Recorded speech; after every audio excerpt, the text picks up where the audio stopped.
Eu sou o Amílcar Correia e este é o P24.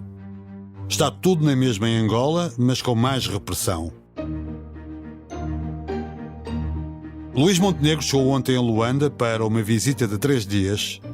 O Primeiro-Ministro de Portugal e o Presidente João Lourenço vão falar sobre economia, relações bilaterais e colaboração na melhoria da qualificação profissional angolana.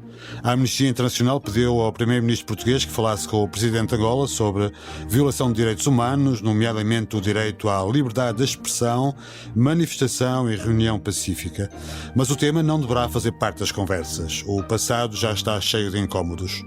A Amnistia fala num padrão preocupante de detenções arbitrárias, intimidação e assédio levado a cabo pelas autoridades angolanas contra os cidadãos que se atrevem a denunciar violações de direitos humanos, corrupção e injustiça no país. O arcebispo de Lubango acrescenta: ainda hoje constatamos que aumenta assustadoramente o fosso entre os cada vez mais pobres e os poucos que se apoderam das riquezas nacionais, muitas vezes adquiridas de forma desonesta e fraudulenta. Neste episódio, António Rodrigues, jornalista do Público, ajuda-nos a perceber a atual realidade angolana e em que ponto está a relação entre os dois países. Bem-vindos ao P24 de 24 de julho. António Rodrigues, bem-vindo a este episódio do P24, a propósito da ida do Primeiro-Ministro Luís Montenegro a Angola. Começava por perguntar o seguinte: José Eduardo Santos governou Angola durante 38 anos, João Lourenço prometia uma mudança no país, sobretudo no combate à corrupção, já passaram 7 anos.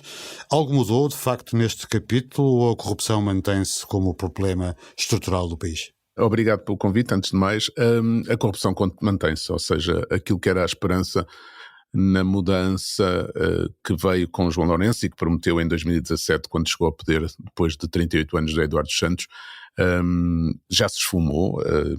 Aliás, dizem as análises internacionais também, as agências de risco, que o país está pior hoje, a corrupção está generalizada.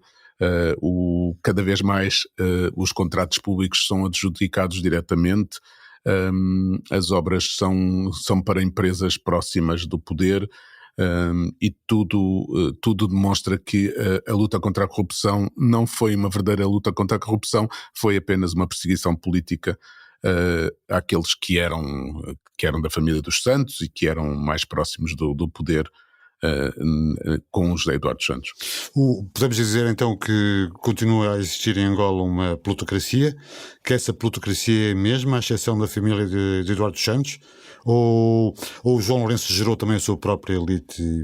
Não, João Lourenço tentou afastar de alguma forma alguns daqueles que estavam mais próximos de José Eduardo Santos, como o general Higino Carneiro, como o general Copelipa, mas na verdade eles voltaram outra vez, ou seja, não com as posições que estavam, demorou algum tempo, mas basicamente voltou tudo ao mesmo, ou seja, é a mesma elite no poder, é a mesma elite do MPLA que gera o partido e o poder em função dos seus próprios interesses.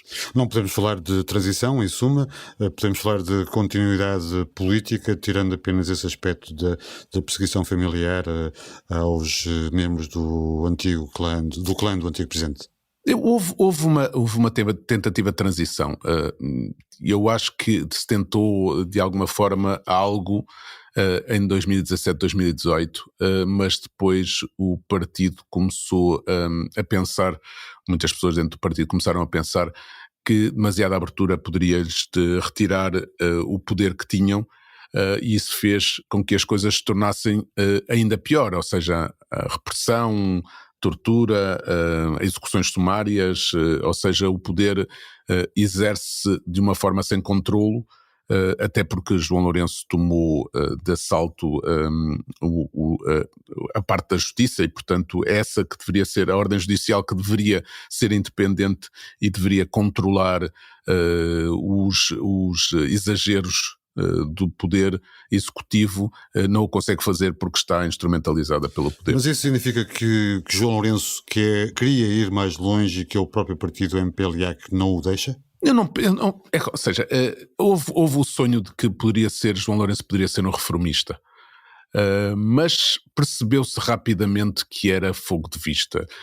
E por mais que ele pudesse ter vontade disso, na verdade não demonstrou capacidade política. Aliás, muitas das críticas que se fazem é que não há nada nas decisões de João Lourenço que demonstrem que havia ali uma vontade de fazer uma política diferente e uma vontade de fazer, usando o velho clichê, fazer uma Angola melhor. Ou seja, a lógica é uma lógica de manutenção do poder, é uma lógica de troca de algumas figuras, mas basicamente manter tudo na mesma. Ou seja, a velha máxima do Lampedusa, de mudar tudo para que tudo fique igual, é o que está a funcionar em Angola. No texto que assinaste no Público, antes de Luís Montenegro chegar a Luanda, citavas a Amnistia Internacional, que pediu ao primeiro-ministro português que abordasse o tema da violação dos direitos humanos com o presidente angolano, nomeadamente a liberdade de expressão e o direito de manifestação e reunião pacífica. Neste capítulo também não há avanços a registrar no domínio das liberdades e garantias. Não, há aliás até retrocessos. Houve talvez uma ligeira abertura, quer dizer, houve toda a questão em 2015 com o José Eduardo dos Santos, da crise dos presos políticos, do caso dos 15 mais 2, que levou pessoas à cadeia por estarem a ler um livro ou por haver um grupo de leitura de um livro. Temos neste momento uma repressão ainda maior. Temos relatos de casos de tortura, temos relatos de casos de presos políticos que têm a ver com um grupo independentista do leste de Angola, em que em outubro do ano passado 200 e tal pessoas foram presas de uma leva por terem essas ideias independentistas, e portanto há uma utilização da violência e da repressão. Houve uma ligeira abertura no princípio de 2017, em que houve manifestações, em que se permitiram manifestações e tudo mais, mas hoje em dia os métodos são os mesmos, ou seja, a polícia prende os organizadores das manifestações ainda antes delas se realizarem. E há casos de agressões e de manutenção de prisões arbitrárias e torturas de ativistas que demonstram que o governo continua a fazer a mesma coisa que fazia antes. A relação entre os dois países já foi mais próxima e interdependente, nomeadamente do ponto de vista económico, não é? do que aquilo que é hoje. Há vários incómodos no passado, nomeadamente da origem judicial, a esfriarem essa aproximação. Como é que é hoje a relação entre Portugal e Luanda, e como é que devemos enquadrar esta visita de Luís Montenegro a convite de João Lourenço? Eu acho que podemos enquadrá-la no lado do desespero para os angolanos, porque o governo não consegue captar investimento estrangeiro. Pura e simplesmente não há, é muito pouco investimento estrangeiro. Aliás, João Lourenço começou é preciso lembrar, em 2017, começou por ter um discurso a dizer que Portugal era secundário para Angola, que o investimento estrangeiro estaria noutro sítio, que ele iria apostar em Espanha. A verdade é que hoje o investimento espanhol é muito pouco, são coisas diminutas, não há investimento do outro lado. Há agora o sonho do investimento, da possibilidade do investimento americano com esta visita de João Lourenço, que foi recebido na Casa Branca, e com esta aproximação aos Estados Unidos há esse sonho, mas a verdade é que as empresas dos Estados Unidos estão maniatadas por uma lei anticorrupção, e com aquilo que dizem as agências de risco em termos de corrupção em Angola, serão muito poucas aquelas que terão coragem para arriscar investir em Angola quando podem sofrer as consequências. Em termos de Portugal, há essa afinidade histórica que se vai esbatendo, mas ainda existe. Há ainda uma certa nostalgia relacionada com isso, e que poderá, por esse lado, ter vontade de investir em Angola, mesmo correndo todos os riscos. Eu estava a falar com o Fernando Pacheco, que é um conhecido ativista, foi fundador da ADRA, que é uma associação Associação de Desenvolvimento Rural e Ambiente, que é uma velha organização, ou seja, fundada em 1990, e ele estava-me a dizer, ou seja, uma entrevista que vai sair amanhã no Público, estava-me a dizer que há um espaço nas micro, pequenas e médias empresas que Portugal poderia ocupar. Por exemplo, ele cita o caso da restauração em Angola, que neste momento é o setor que funciona talvez melhor e que é por causa dos empresários portugueses que lá estão.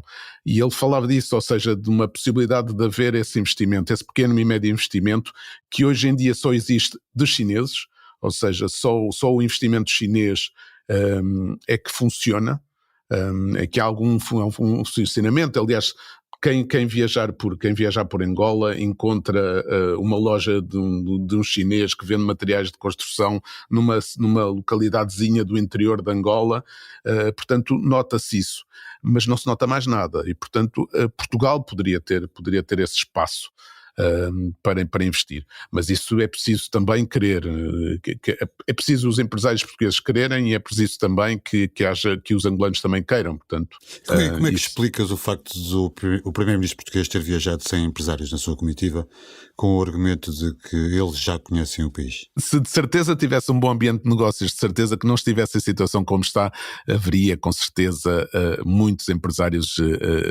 portugueses a quererem investir em Angola, como logo a seguir aos acordos de paz, todo aquele processo do processo de reconstrução nacional e tudo mais, foi para lá que foi todo o empresário português, foi para lá investir. Hoje em dia é um risco demasiado grande.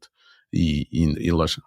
Portugal tem mantido uma relação um pouco ambígua, um pouco intermitente com os PALOP, com exceção de Cabo Verde, com quem tem uma relação mais próxima e constante. E a influência portuguesa vai oscilando, vai diminuindo nos países africanos da expressão portuguesa. Achas que neste caso, há um desinteresse mútuo? Tem existido um desinteresse mútuo entre Portugal e Angola, e é Angola numa situação de mais interesse em captar investimento que dá um passo de aproximação a Portugal? É isso? Eu acho que há um problema na diplomacia portuguesa, há um problema na diplomacia portuguesa que é uma consequência do facto de Portugal estar a lidar com ex-colónias, não é? Ou seja, há sempre a necessidade de medir bem os passos que se dá, porque do outro lado pode haver sempre a reação.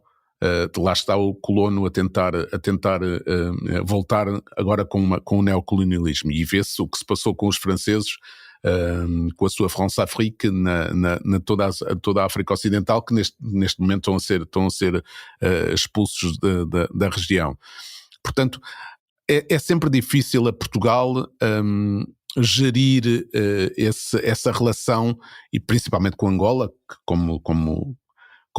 como nos podemos lembrar do livro de história, era a joia da coroa do Império Português, e portanto há sempre esse problema, e Angola não deixa de ser. Angola é uma potência africana, é uma potência da África subsaariana, é um país importante em termos políticos, e portanto tem logicamente os seus interesses, e gere a relação com Portugal em função dos seus interesses. Portugal faz o mesmo também em relação à Angola, mas se bem que aqui talvez Portugal se aproxime ou se afaste de Angola mais por imposição angolana do que propriamente por imposição de Lisboa. António, muito obrigado por teres participado neste episódio e por nos explicar estes meandros da visita de Montenegro a Angola. Muito obrigado pelo convite. Termino com esta sugestão. Hoje é dia de Na Terra dos Cacos, podcast quinzenal do Público, no qual António Rodrigues e Elísio Macamo discutem a atualidade política africana. Para ouvir nas plataformas habituais de streaming ou em público.pt/podcasts. Obrigado por ouvir o P24. Voltamos amanhã. O P24 é um podcast do Público com música original de Ana Marques Maia. A sonoplastia deste episódio é de Nuno Coelho. O Público fica no ouvido.